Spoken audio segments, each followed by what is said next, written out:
Fellow time travellers, how lovely to know you're out there. Always, it's a pleasure to have you along as we travel together, always together, through space and time. This week's podcast is about a moment in history and its immediate impact and the repercussions destroyed millions and millions of lives around the world. This is why we pay attention to history, because at the end of the day, our lives are always in the balance, in the face of forces we can do very little to control. And at the very least, it's important to pay attention to which way the wind is blowing, because the sooner and the earlier we become aware of problems and threat, the better chance we have of doing something to stop the tsunami rising. And so we look back, you and I, we look back into the past and contemplate whether analogous situations have emerged and unfolded before, and if they have, if we have seen that which is happening now happen before, well, perhaps we can do something about it. To help support this podcast series and to get exclusive content, why not sign up to my patreon.com site? It's easy. Go to patreon.com, find me by name, part with some cash, either monthly or annually, and if you do so, you'll be part of the family, part of a community of history curious types, and it'll be lovely to see you there. Okay, that's the advert over. It's now time to strap into the time machine as we set off towards the next stop in my love letter to the British Isles. Cue the music.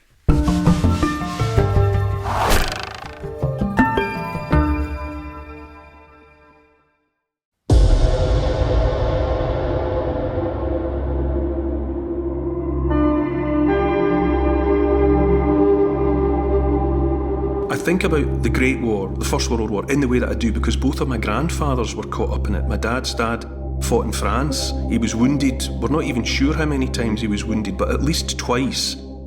He fought at Albert, he fought on the Menin Road, he was at the Somme, and he was at Passchendaele. And he carried wounds and shrapnel from it for the rest of his days.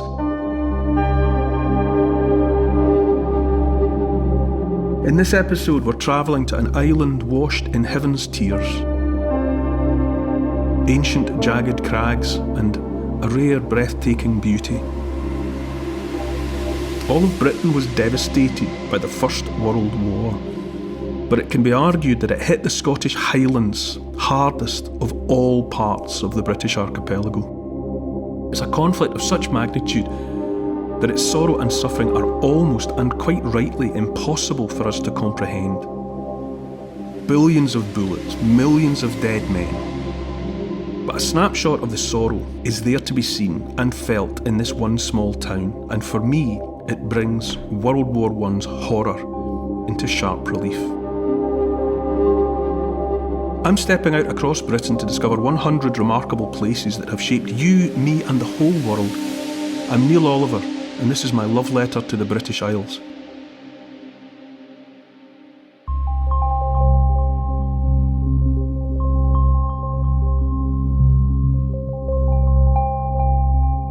Hi Neil. In the last episode we climbed aboard the Titanic as it set off on its maiden voyage, sailing towards tragedy as the band played on. Where are we this week? The sinking of the Titanic, Paul, was a terrible disaster, killing and devastating the lives of thousands of people. And as it sank to the depths of the ocean, it serves and served as an ominous portent of what was about to hit the world. When the First World War was declared and when the fighting started, there was a seismic shift and everything was changed forever. In this episode, we're heading to the town of Portree on the breathtakingly beautiful Isle of Skye in the Western Highlands to try and come to terms with the magnitude of the First World War.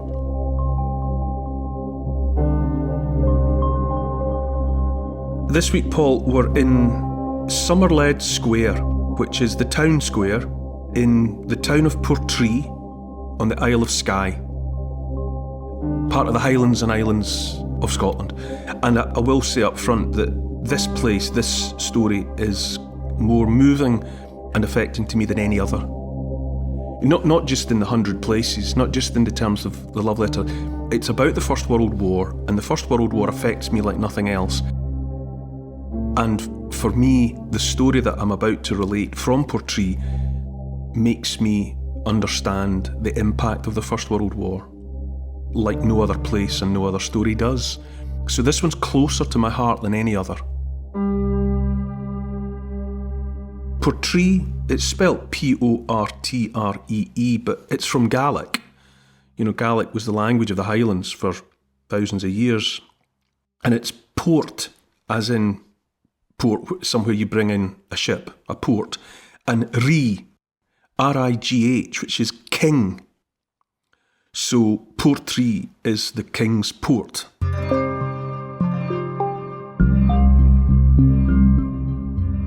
It was always clearly an important harbour on the island of Skye, and that's why you might say it's the capital of Skye. It's the principal town. It's where most people, you know, the biggest concentration of people lives. In fact, my wife is one among many uncountable numbers of people who were born in the maternity hospital in Glasgow, which was known to one and all as Rotten Row, because that was its address. The street that the hospital was on is Rotten Row. No. And we often go on holiday to a wee town in the East Nuke of Fife called Ely, and there's a road there called Rotten Row, and you'll find Rotten Rows in many towns, and it's because that row is another corruption of Righ, which is king. And actually, Rattan is street in Gaelic. So it's King's Street, Rattan Righ. But because people mishear it, it becomes Rotten Row. So That is so good, isn't it? Yeah. You wouldn't want to live on Rotten Row until you know it actually means King Street, which changes it through 180 degrees.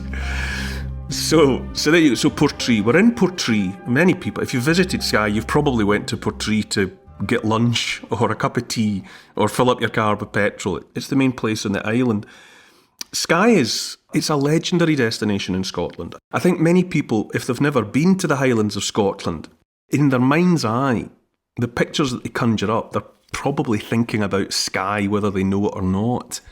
Skye's almost like the Highlands in a condensed form because of how it looks.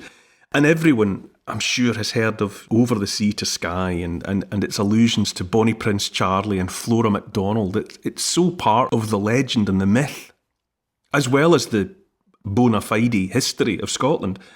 For the longest time, you had to go by boat, hence Portree, hence the King's Port. When I was first visiting Skye with my dad, when I was a little boy, you caught a ferry. For a very short trip. I mean, you can see Skye. It's right there. It's just off the coast. But you used to catch a ferry, it was more fun in a way. You drove your car on and 10 minutes later you drove it off again on Skye. But in 1995, a bridge was built, the Skye Bridge. So now you just drive onto Skye. It's an island, but you just drive onto it. So it's more convenient, obviously, and I'm sure the people that live on Skye count their blessings every day that instead of having to wait for a ferry, they can just come and go. But for a visitor, it kind of takes away a little bit of the romance. So you're just on the A87 from Isle of Skye, which is on the mainland, and then by the time you've crossed the bridge, you're in the village of Halligan. And from there, it's just 30 odd miles from Halligan up to Portree.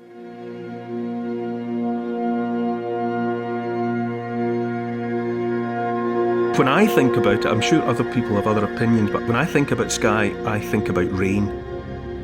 I've been on Skye more times than I can count. Honestly, more times than I could count. And when I think about it, it's raining on Skye.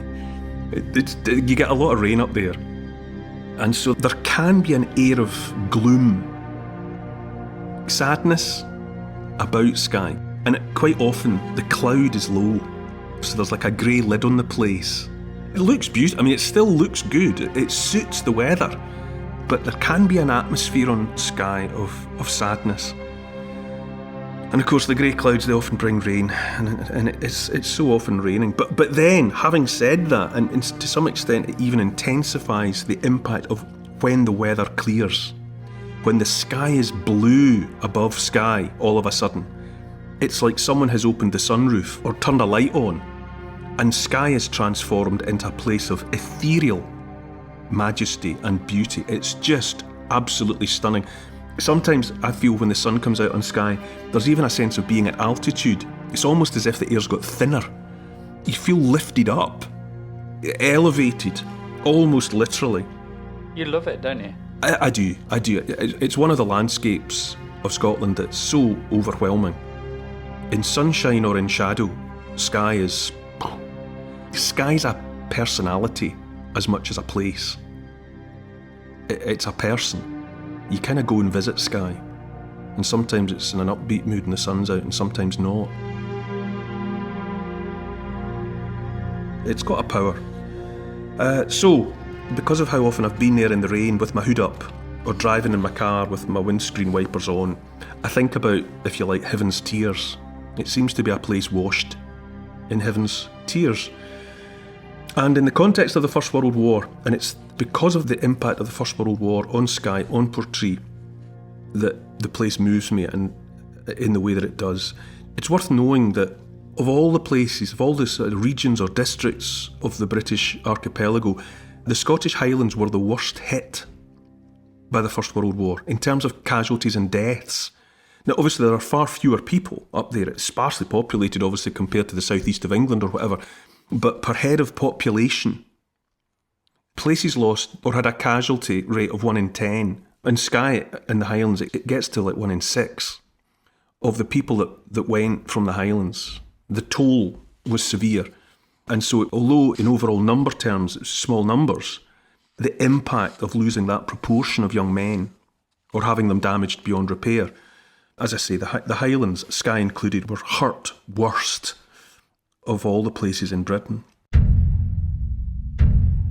On Skye there was a terrible harrowing, and maybe because I know that, I take that knowledge with me, and that also personally affects the way I think about Skye, because I think about that wound. People will have heard of the Cuillin. People quite often say the Cuillins, plural, but properly it's the Cuillin, which is to say the mountain range that's like a backbone of Skye. It dominates the whole place, you see it all over. People talk about the black Cuillin and the red Cuillin, and it's down to colour. The black Cuillin, which really is the Cuillin, the mountains are made of gabbro, which is like basalt. It's the stuff that cooks up when there's a volcanic eruption that doesn't make it to the surface. And so underneath the surface, the volcanic rock, the magma, cools, and it forms a crystalline structure, which is then exposed later on. Or indeed it does break out onto the surface, and as it cools, it's crystalline, so it kind of shimmers. But the gabbro of the black Cuillin is a dark rock, and the red Cuillin is formed of a paler granite, so people talk about the Cuillin, and that's what they're talking about.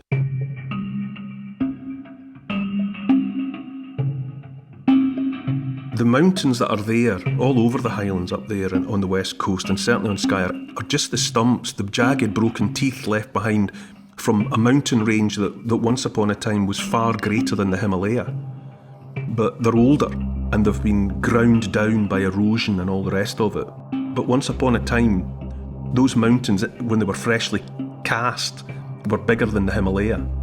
And all you're looking at now are the stumps, and it's all frost shattered and broken in it. So old or not, up close you can sort of feel the pain of the mountain. You can feel the grinding down that it endures. As I say, 33 miles along the 87 from Halligan, and you get to Portree. Portree's lovely. It's a nice town, nice looking town. The harbour and the pier that's there today was built by Thomas Telford. And the houses down by the water, down by the harbour, are painted in nowadays in sort of soft pastel colours, pale blue and pink and white. So it's got that Balamori feel, the television series that BBC Scotland famously made for years, which is actually Tobermory, which is the principal town on the island of Mull, where similarly the houses are painted in those soft colours. It's a bit of a thing up in that part of the world. So it's all very attractive. Behind the harbour, set back from the harbour, is Bank Street, and there you'll find the Royal Hotel. And the Royal Hotel, it occupies an older footprint of an older building, which was McNabb's Inn. So where the Royal Hotel is now was McNabb's Inn, and that's where in 1746 Bonnie Prince Charles Edward Stuart, after he'd been wiped out, or his force had been wiped out at Culloden, and he had to just run for it. He fled to Skye and then was shipped back to France with his tail between his legs. But apparently he said farewell to Flora MacDonald in McNab's Inn. Now, he may or may not have had a romantic liaison involving Flora MacDonald. Certainly the films make it so, but she was part of helping him in his campaign, and he bade her a fond farewell in McNab's Inn. So there's a lot of history all over it. And then we come to the First World War, and I've always thought and I've always said that the First World War is so enormous, it's very difficult to process. Because once you start reading about it, you get overwhelmed by the numbers. It's about millions of men killed, and tens of millions of men who fought, and billions of bullets and shells, and everything about it is overwhelming on its scale. Nothing like it had ever happened before. Nothing. In some profound ways, in terms of the way in which it has impacted upon our psyche as a species. There's been nothing like it since. The Second World War, 21 years later, it all erupted again, but it was essentially a continuation of the same. It was another, it's like, you know, when you get a fire in a coal mine and they put it out, but it can work its way smouldering through the coal, and it can break out and burst into flames again miles away. So the heat and the pain of the First World War burst out again 21 years later in the Second World War.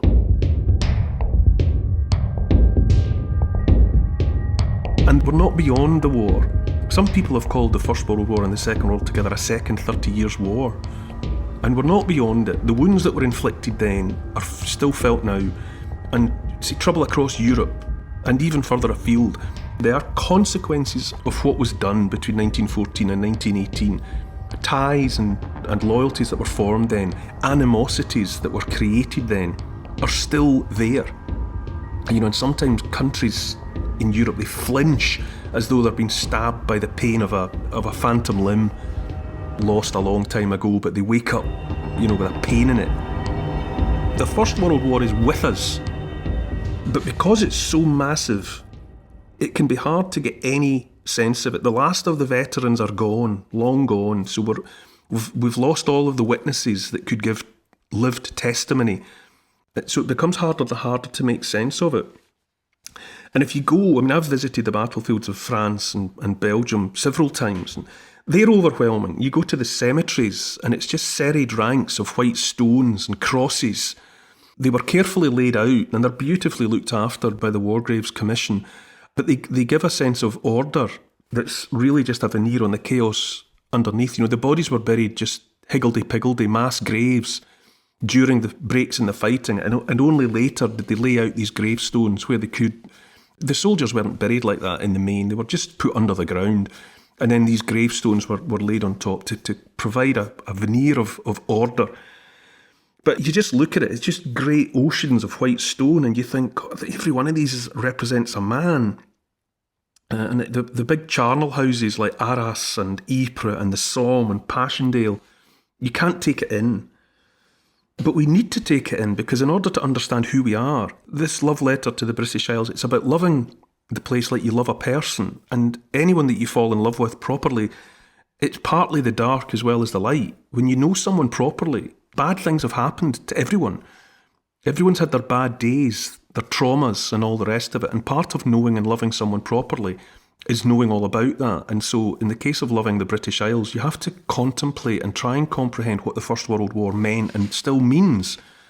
And I've said in many contexts that I think about the Great War, the First World War, in the way that I do because both of my grandfathers were caught up in it. My dad's dad fought in France. He was wounded. We're not even sure how many times he was wounded, but at least twice.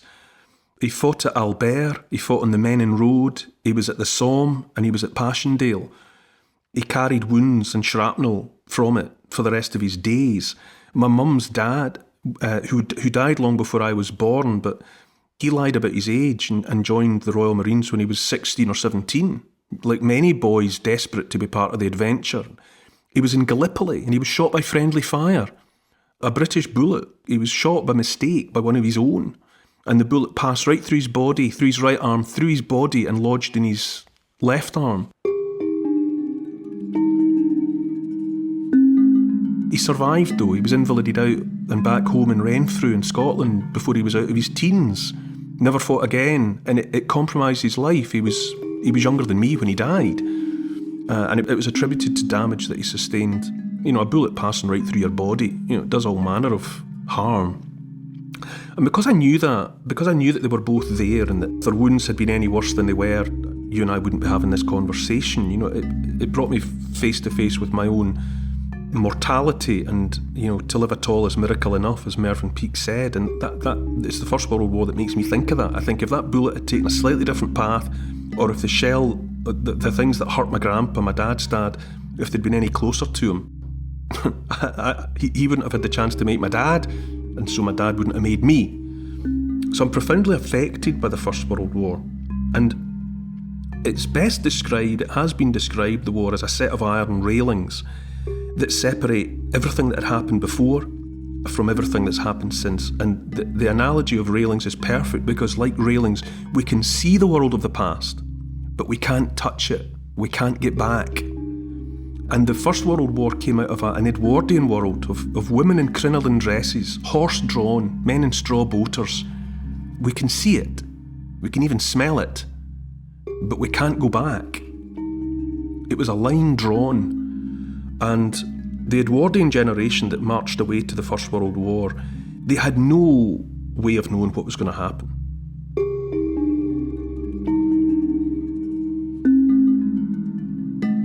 It was unthinkable and unimaginable. The last time the British Army had fought in any meaningful encounter was at Waterloo. That was 1815, that was 100 years before, and it was fought by men in red tunics with sabres drawn, on horseback. When they remembered war, that's what they recalled, Waterloo. And they walked unknowingly into a war made of machine guns that fired 666 rounds a minute, shells of unimaginable explosive power.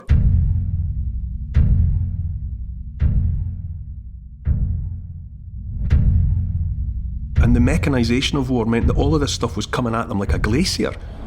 The volume of material that was deployed against human beings is unimaginable. And it meant that these battlefields of the First World War were mincing machines that men were just marched into and turned into pink mist. But they had no way of seeing it coming. So those men that went away, young men, boys really, a lot of them, they had no concept of what lay ahead of them. And so, as it happened, I got involved in making a film, a documentary, about a bunch of young men that volunteered from Portree on Skye and went away to the war. And we followed their story. And in the telling of it, I came to understand the damage that was done, because I saw the damage that was done to that one little community of Portree. And then it kind of metastasised in my imagination, and I thought, this much hurt, but multiplied thousands, hundreds of thousands of times, is the hurt that was caused to a generation during the First World War. How those soldiers came to be involved. In the years before the war, in the years before 1914, the British Army had decided they didn't have enough soldiers. And they didn't have enough for home defence. If the army had to go somewhere, it would have left Britain undefended. And so the solution to that was every existing infantry regiment up and down the country was encouraged to establish a territorial unit. Part-time soldiers, if you like. They ended up calling them the Saturday Night Soldiers.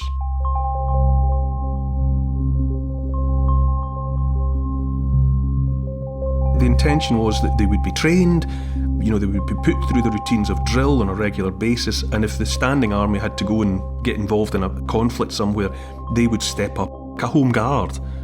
And in the West Highlands, which takes in Skye, one of the local regiments, or the local regiment that mattered, was the Cameron Highland Regiment.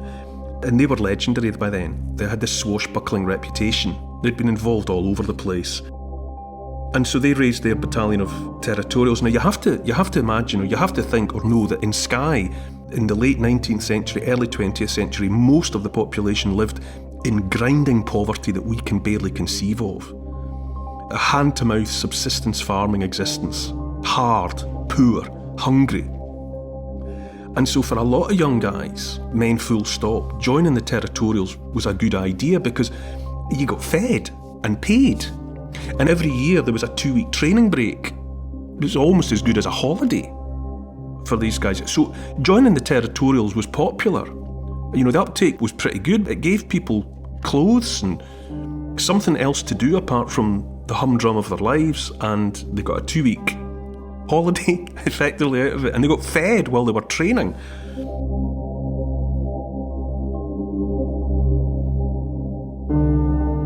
With no experience of recent conflicts, were these territorials seen as a bit of a soft touch? No, not necessarily. You know, the Highlanders, the Scots have been a belligerent lot.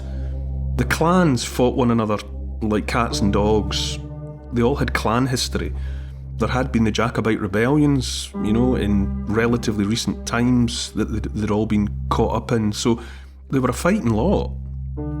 For those same reasons that the territorials were popular, getting into the Black Watch was established in the aftermath of Bonnie Prince Charlie's Jacobite rebellion, really to have a force ready to keep peace, to quell the heat of the Highlands.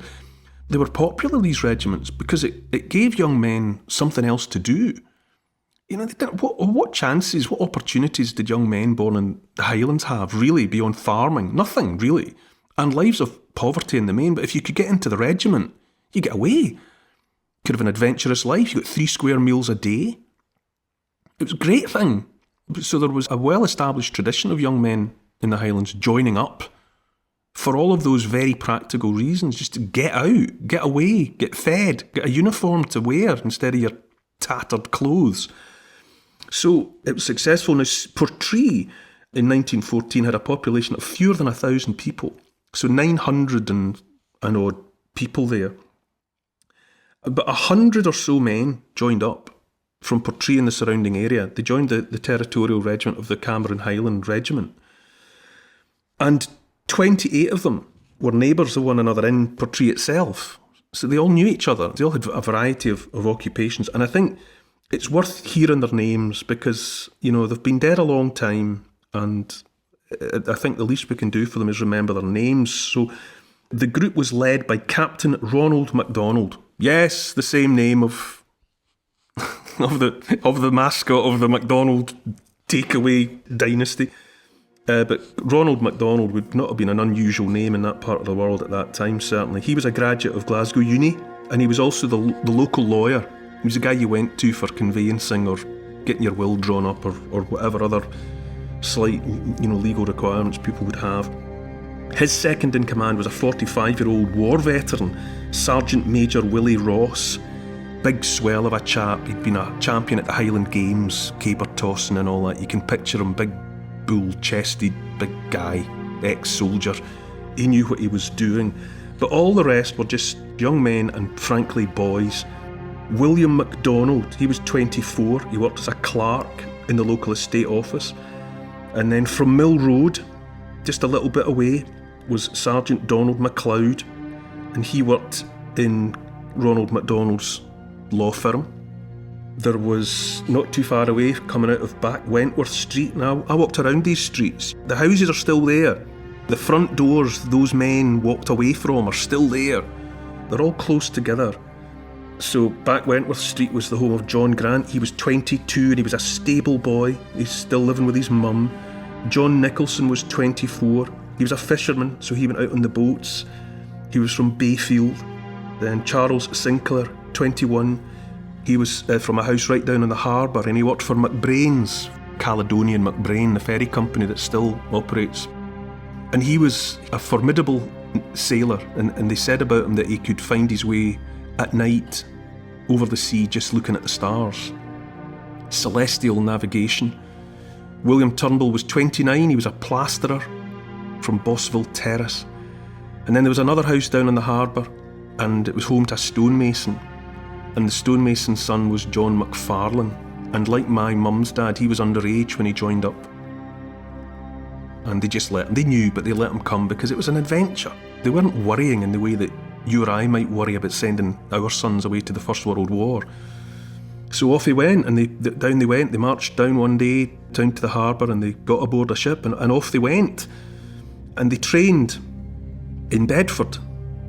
So they travelled down by train to Bedford and they trained. And on the 19th of February 1915, they'd had their 6 months of training and they boarded ships on the south coast and headed across to France. And young John, the one who's underage, he wrote letters home that we still have. We have them in the archive. And he wrote up to his mum saying that him and his buddies were enjoying the fun. They were having a great old time. And then finally they get into conflict. They fight first of all, in the grounds of a farmhouse near Neuve-Chapelle.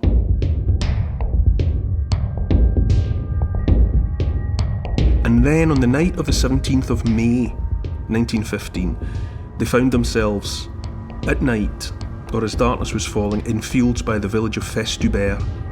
Obviously the men from Skye weren't on their own. They were with a bigger company from Kingussie, which is close by Skye. It's more Highlanders from another part of the Highlands.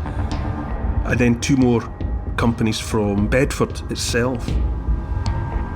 And for one reason and another, we don't really need to go into the whys and the wherefores, they were cut to pieces.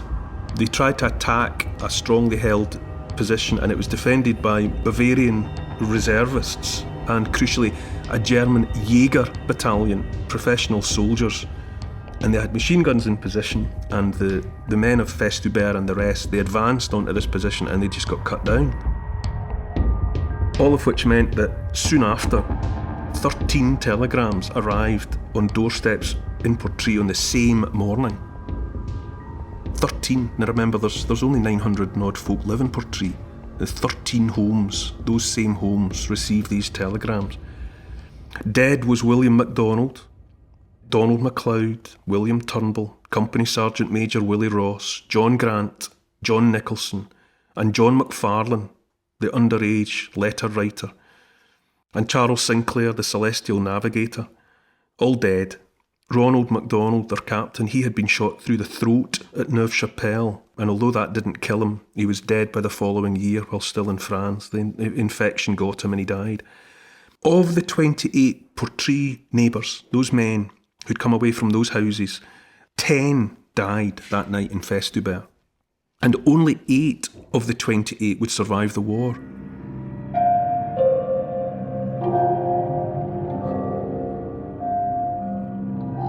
And when you walk around those streets now and you walk past those front doors and you know that those men walked away to the First World War, it's impossible not to sense what that impact would have been. All these houses are within a 5-minute walk of one another, and all of those houses were shrouded in that terrible grief of losing those young men. And when you make your way, I mentioned at the top, the town square is called Somerled Square. It's nicely laid out. There's the usual shops around it, a couple of pubs and whatnot. Somerled was a Viking, literally led by the summer. Viking was something you did in the summer months. Once the fields were planted and you were waiting for the harvest, you went off a Viking, which meant an adventure by boat. And so Somerled is the patriarch, the original origin of the MacDonald clan. The MacDonald clan, they're all descended ultimately, or they say they are, from Somerled the Viking. So that's why it's Somerled Square. And in the pride of place in Somerled Square, there's a war memorial. One of those things you see everywhere, every town and village and city has them. It has 104 names on it. 104 men eventually that went away from Portree and the surrounding area, and from Skye, and they never came home. It's a simple thing, really. It's a golden sandstone hexagon. In the middle of it, there's a white column, a slender column of white marble, and there's a lion on top of it. And the names are there. John McFarlane, the youngster, his name's there. The one that loved his mum and sent her his letters. His body was never found. But his father was Thomas McFarlane, the stonemason, and it was Thomas McFarlane who built the war memorial.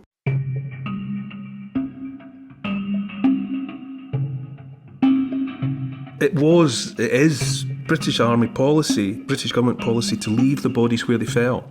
So none of the bodies were, well, there are a few exceptions for exceptional reasons, but by and large the millions remained behind to form those terrible cemeteries.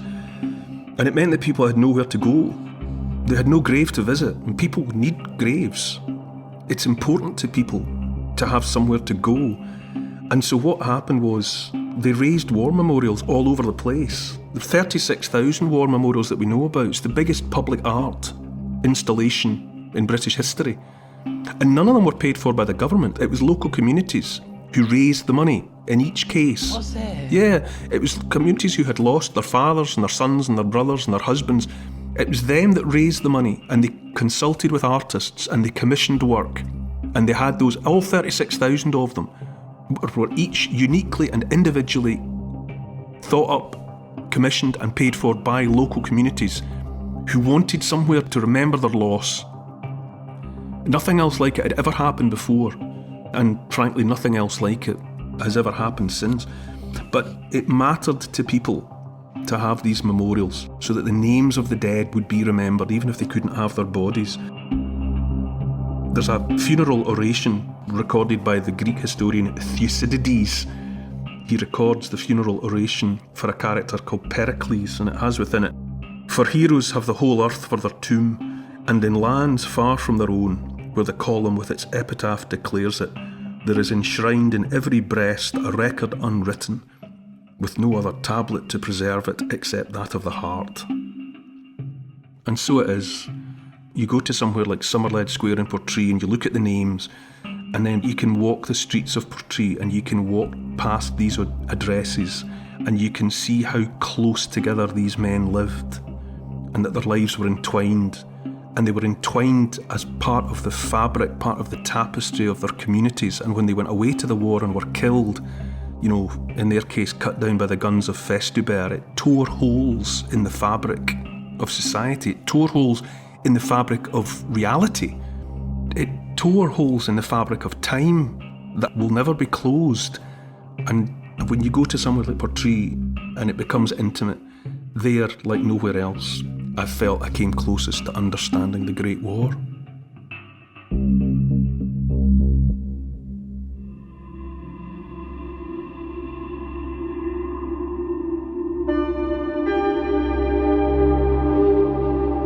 Horatio Herbert Kitchener declared, "Your country needs you."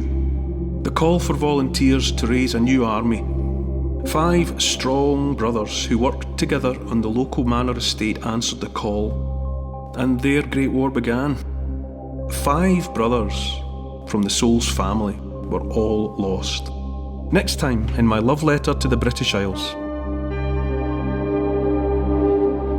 To help support this podcast and to get access to new and exclusive history and comment videos every week, sign up to my Neil Oliver Patreon site. It would be great to see you there. Check out the Instagram account, it's called Neil Oliver Love Letter. And please write a review of this week's podcast and share it with your friends. For further reading about these favourite destinations of mine, you could try my book. It's called The Story of the British Isles in 100 Places, and it's published by Transworld. Neil Oliver's Love Letter to the British Isles is produced by Paul Ratcliffe and Neil Oliver for Fat Belly Films. Music's by Malcolm Goldie. Social media producer is Oscar CFR. Additional research is by Evie, Lucian, Archie and Teddy. Finance is by Catherine and Trudy. Post-production is taken care of by Althorpe Studios, and the graphics are the work of Paul Plowman.